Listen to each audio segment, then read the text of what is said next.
सुंदरी को जब डॉक्टर आकर बताते हैं कि हम आपके फादर को नहीं बचा सके, ये सुनते ही सुंदरी के होश उड़ जाते हैं। उसके पैरों तले ज़मीन निकल जाती है। उस वक्त उसका कोई सहारा नहीं होता, तो वो रोते हुए गुलाम के गले लग जाती है। गुलाम उसे संभालता है और आशिक अली की तदफीन करवाता है, जिसके बाद गुलाम सुंदरी के घर आता है और उसे तसल्ली देता है। वो कहता है, आपको घबराने की ज़रूरत नहीं है, मैं हूं ना, किसी भी चीज़ की ज़रूरत हो आप बेझिझक मुझसे कहिएगा। दूसरी तरफ बादशाह की नज़र सुंदरी पर पड़ जाती है। वो उसका पीछा करते हुए उसके घर तक पहुंच जाता है। सुंदरी जब दरवाज़ा खोलती है और बादशाह को अपने सामने देखती है तो हैरान रह जाती है और डर के मारे फौरन दरवाज़ा बंद कर देती है। अगले दिन जब गुलाम उसके पास आता है तो सुंदरी उसे डरते हुए बताती है, एक आदमी है जो उस रात मुझे तंग करने आया था, मुझे उससे बहुत डर लग रहा है। जिसके बाद गुलाम कहता है, आपकी इज्जत यहाँ महफूज नहीं है, आप मेरे साथ मेरे घर चलें, वहाँ मेरी अम्मी है, वो आपका ख्याल रखेंगी। सुंदरी भी राजी हो जाती है। वो उसके साथ घर आ रही होती है कि तभी रास्ते में गुलाम की गाड़ी का टायर पंक्चर हो जाता है और उनका एक भयानक एक्सीडेंट हो जाता है। गनीमत ये होती है कि सुंदरी को सिर्फ थोड़ी सी चोट आती है, लेकिन गुलाम बेहोश हो जाता है। बादशाह को जब ये खबर मिलती है कि उसके प्यार का एक्सीडेंट हुआ है तो वो भागा हुआ हॉस्पिटल पहुंचता है, लेकिन वहां सुंदरी को देखकर वो रुक जाता है।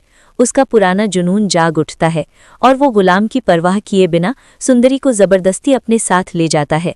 घर पहुंचकर जब दाजी को ये पता चलता है कि बादशाह ने किसी लड़की को किडनैप किया है तो वो गुस्से में पूछते हैं, ये कौन है और इसे क्यों लाए हो? बादशाह साफ कह देता है कि ये मेरी मोहब्बत है और अब ये यहीं रहेगी। जिसके बाद उधर हॉस्पिटल में जब गुलाम की तबीयत सही होती है तो वो सबसे पहले सुंदरी के घर जाता है, लेकिन वो वहां मौजूद नहीं होती। गुलाम परेशान होकर उसे पागलों की तरह ढूंढने लगा है। थक हार कर जब वो अपने घर आता है तो साहिब जान उसे ताना मारते हुए कहती हैं, तुम्हें मना किया था ना, बादशाह उस लड़की से ना मिले, वो तो उसे उठाकर हवेली ले आया है।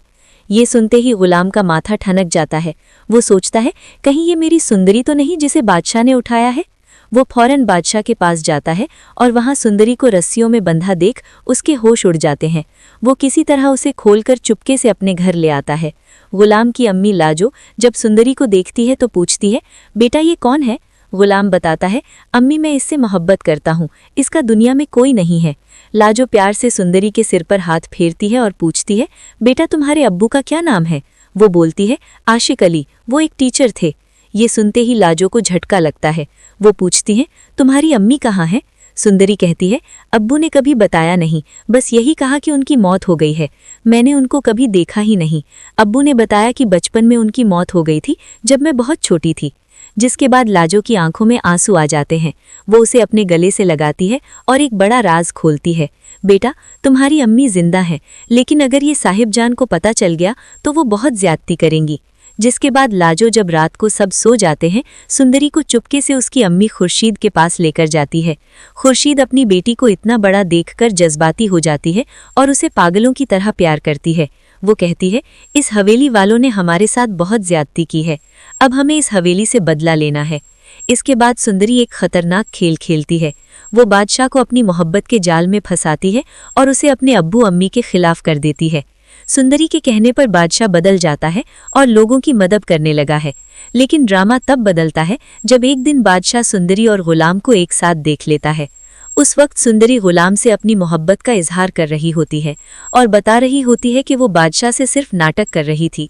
ये सुनते ही बादशाह के पैरों तले जमीन निकल जाती है। उससे ये बर्दाश्त नहीं होता। वो गुस्से में अपने बंदों